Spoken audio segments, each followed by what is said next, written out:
깨끗한 자들에게는 모든 것이 깨끗하나 더럽고 믿지 아니하는 자들에게는 아무것도 깨끗한 것이 없고 오직 그들의 마음과 양심이 더러운지라.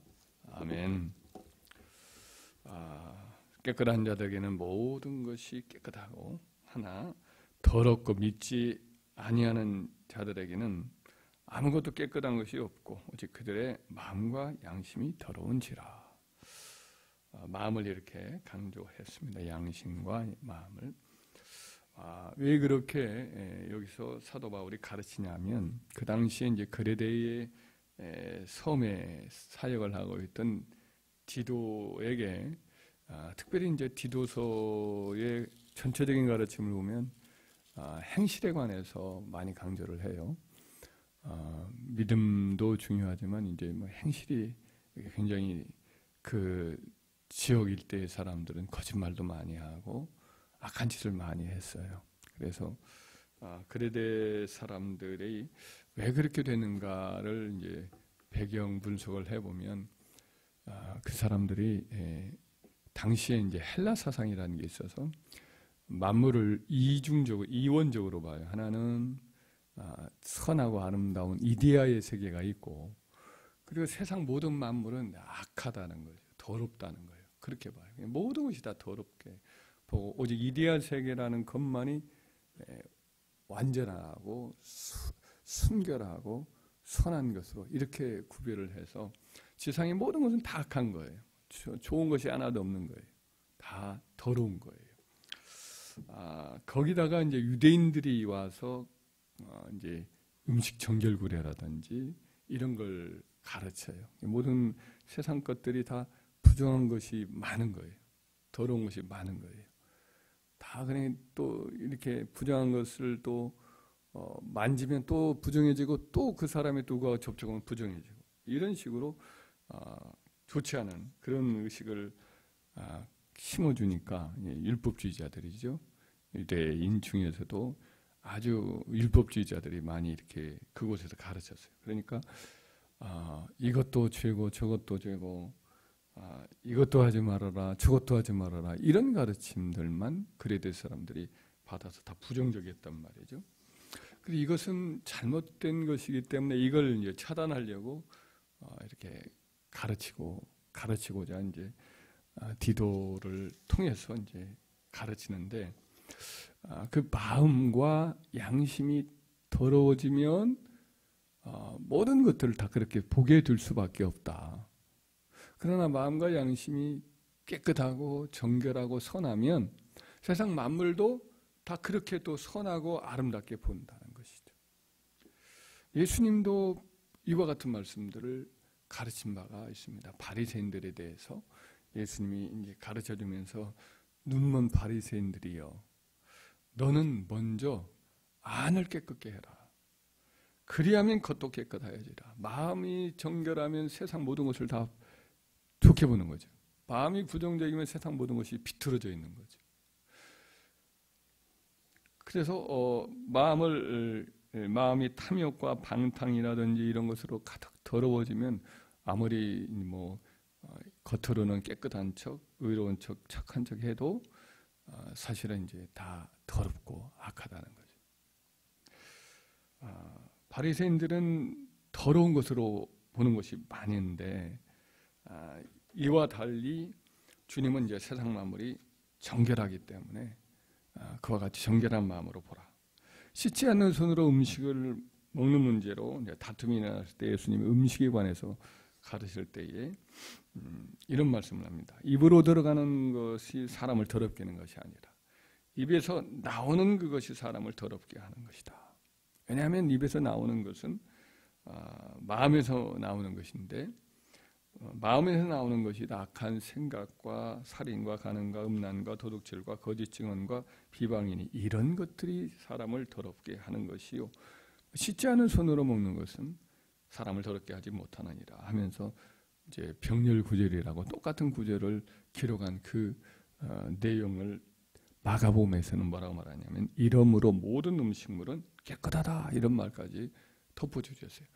우리 예수님이 이미 이 땅에 오시면서 음식 정결 구약에 있어서 예를 들면 다들 고기 같은 경우도 이제 양, 소 이런 동물들은 먹어도 좋지만은 돼지 같은 것은 먹으면 안 된다 이렇게 다 되어 있잖아요.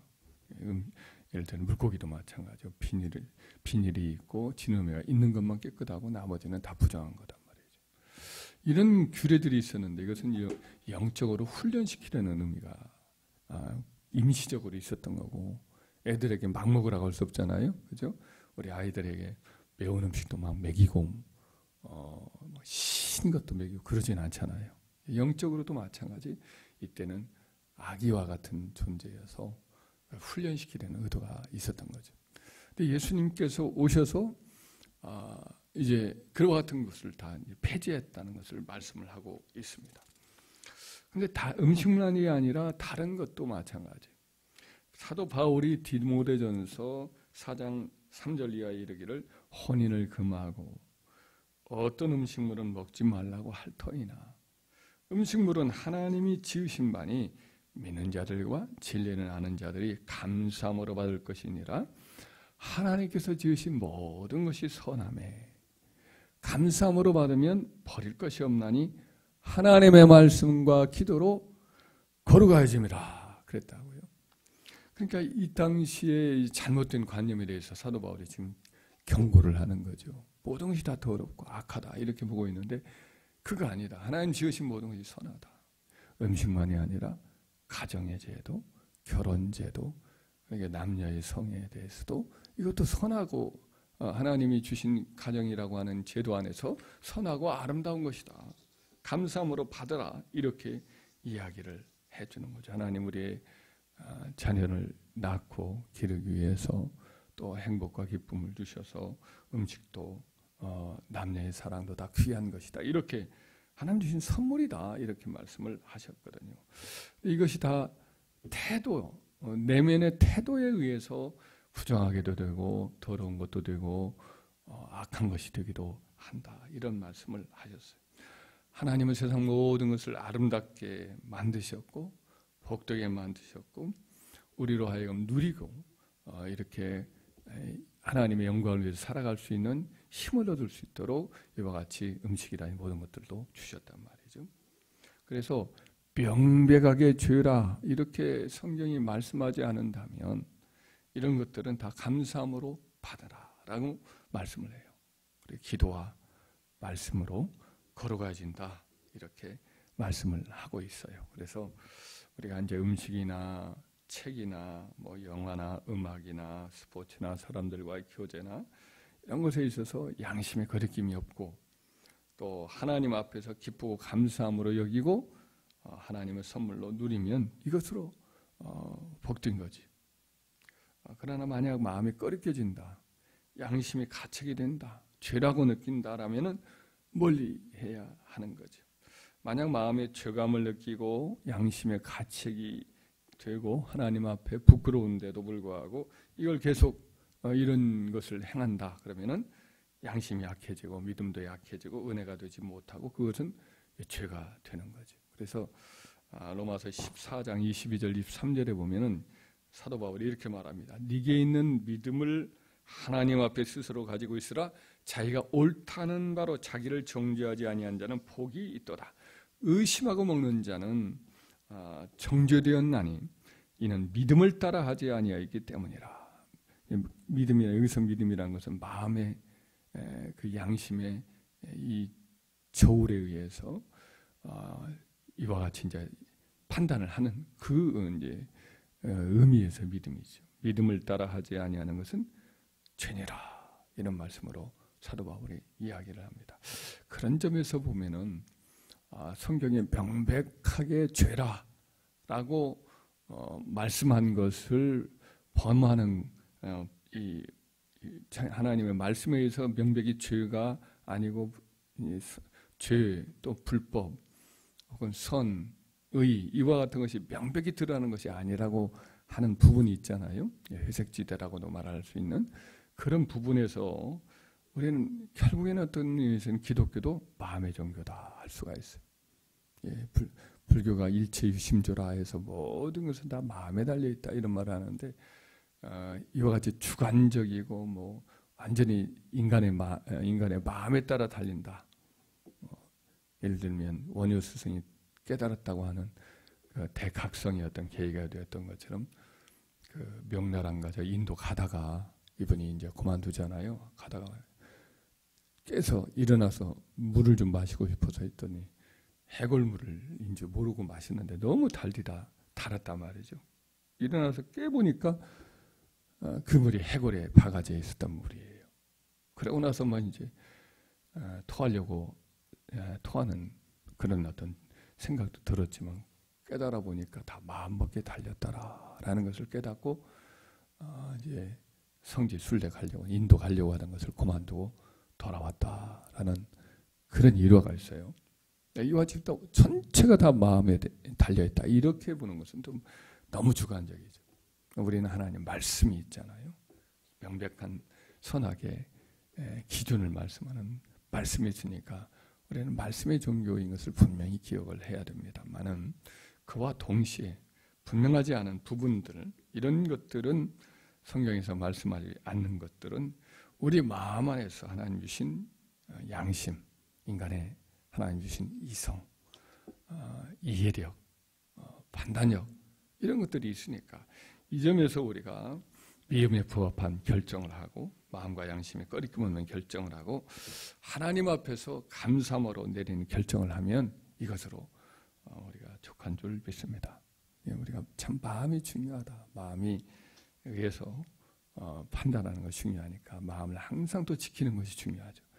우리 마음을 항상 청결하고 거룩하고 선하게 가지고 진실하고 아름답게 가지기를 힘써야 되겠죠. 부정적인 생각이 아니라 항상 진선미의 생각을 가지고 그렇게 우리 마음을 지키는 게 중요합니다. 아까도 말했지만 우리 주님께서 마음에서 나오는 것이 다 나오는 것인데 그것들이 다 악한 생각이나 더러운 것이나 이런 것들이기 때문에 그 사람을 더럽게 한다 그랬잖아요. 우리가 보는 눈도 주시고 듣는 귀도 주시고 말하는 입도 주시고 생각하는 마음도 주셨는데 이 모든 것들이 참 중요한 거죠. 우리가 눈도 선하게 가지고 귀도 늘 좋은 것으로 받아들이고 말하는 것도 항상 좋은 말을 하고 마음도 항상 선한 것으로 가질 때 그와 같이 모든 것들에게 이제 좋은 것으로 온 세상을 보는 거니까 그런 면에서 우리가 마음을 잘 지키고 우리 마음의 더러움, 악함, 미움, 탐욕, 교만 이런 것들이 틈타지 않도록 마음을 잘 지켜야 할 줄 믿습니다. 잠언서 4장 23절에 삼가 모든 지킬 만한 것보다 더욱 내 마음을 지켜라. 생명의 근원이 예선함이니라 그랬어요. 그러니까 우리 마음의 생명의 근원이란 말은 원어로 보면 생명샘이에요. 물이 솟아나는 생명샘이 우리 안에 있어요. 우리 안에서 항상 깨끗하고 청결한 성령의 생수의 강이 이렇게 솟아나도록 그렇게 하면 언제나 우리를 통해서 깨끗한 것, 생명을 주는 것, 맑은 것들이 흘러나오겠죠. 이것은 그러나 만약 우리 셈이 부정하고 악한 것이 있다면 악인이 그 진흙이를 늘 솟구쳐내는 바다와 같다 그랬는데 늘 더러운 것이 솟아나면 그로 인해서 모든 것이 다 더럽게 보고 더러운 말을 하게 되고 더러운 판단을 하게 되고 악한 판단을 하게 되니까 우리 마음을 지키는 게 매우 중요합니다. 기독교도 역시 그런 점에서는 마음의 종교다. 그런 점에서 우리가 날마다 마음을 잘 지키고 가꾸고 진선미의 생각으로 가득 차고 그렇지 않은 것들이 생각되면 늘 물리치고 멀리하고 깨끗게 하는 일에 힘쓰는 저와 여러분 되길 주의 이름으로 축원합니다.